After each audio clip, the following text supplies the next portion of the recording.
माननीय सदस्य श्रीमती सुप्रिया सुले जी।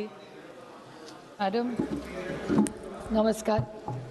आज प्रवास आणि वाहतूक याच्यावर माझा 0 आवर आहे। मॅडम, प्रवास आणि वाहतुकीमध्ये व्यापार, आर्थिक विकास, नोकरी, कनेक्टिव्हिटी याच्यासाठी खरं तर आपण कनेक्टिव्हिटीसाठी प्रवास आणि वाहतुकाचा एवढं मोठं जाळं या देशात झालं आहे। रेल्वे असेल, विमान असेल, रस्ते असतील, ह्याची सुरक्षितता ही खूप महत्त्वाची झालेली आहे। सातत्याने माननीय गडकरी साहेब ही रोड सेफ्टीबद्दल आम्हालाही सगळ्या खासदारांना सांगत असतात, मीटिंग्स घ्या आणि त्याच्यामध्ये जातीने लक्ष घाला।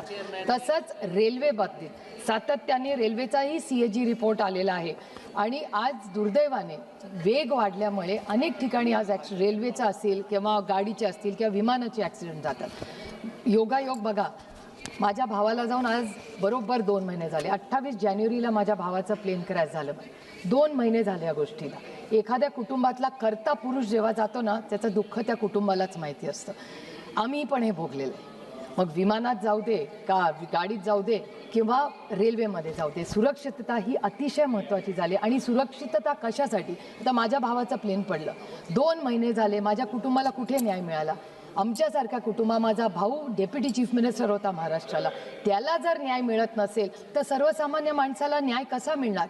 माझ्या मोठ्या भावाचा मुलगा रोहित म्हणजे पक्षांमध्ये केला आणि मी जाहीरपणे अरविंदजी इथे बसलेत, अरविंदजींचे, काँग्रेस पक्षाचे, DMK, सपा सगळ्या पक्षांनी, मला याच्यात राजकारण आणायचं नाही, पण एक FIR करायला रोहित पवारला जंग करावी लागली। आमच्या राज्यांनी तर महाराष्ट्रात घेतलाच नाही, पण अनेक राज्यांमध्ये जाऊन त्यांनी विनवण्या केल्या की FIR करा आणि आमच्या काकाला म्हणजे अजित पवारांना न्याय मिळू द्या। एक FIR करायला एवढी अडचण, आणि जर या देशाच्या डेप्युटी चीफ मिनिस्टरची जेव्हा एवढा मोठा ॲक्सिडेंट होतो त्याचा FIR होत नाही तर सामान्य माणसांनी जायचं कुठे? तो माझा भाऊ जेवढा होता, अजित पवार जेवढा माझा भाऊ होता, तेवढाच महाराष्ट्रातल्या प्रत्येक मनामधला एक लाडका नेता होता। तर आज एवढ्या मोठ्या नेत्याचा एवढा मोठा ॲक्सिडेंट झाल्यावर इन्क्वायरी व्हायला नको? माझी विनम्र हात जोडून महाराष्ट्र आणि भारत सरकारच्या एवढीच विनंती आहे की पारदर्शक इन्क्वायरी व्हावी सगळ्याच ॲक्सिडेंटची।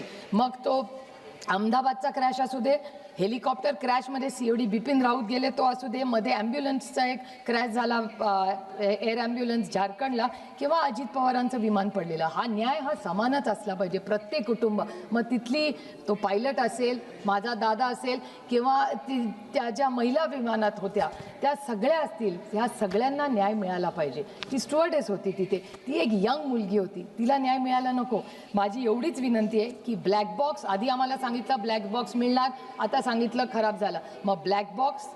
रोहित पवारांचे प्रयत्न, महाराष्ट्राच्या माननीय मुख्यमंत्र्यांनी काल याच्यावर स्टेटमेंट केलं, पण माझी एवढीच विनंती आहे महाराष्ट्राच्या माननीय मुख्यमंत्र्यांना की टाईम बाउंड मॅनरमध्ये ही इन्क्वायरी झाली पाहिजे। अनेक प्रश्न आहेत, त्याची उत्तरं सरकारने दिली पाहिजेत आणि अजित पवारांना जी ती केस झाली त्यांच्या विमानाला आणि त्याच्याबरोबर पायलट असेल किंवा जे कोणी त्या विमानात होते त्या प्रत्येक व्यक्तीला न्याय मिळावा अशी विनम्र भारत सरकारकडे माझी विनंती आहे।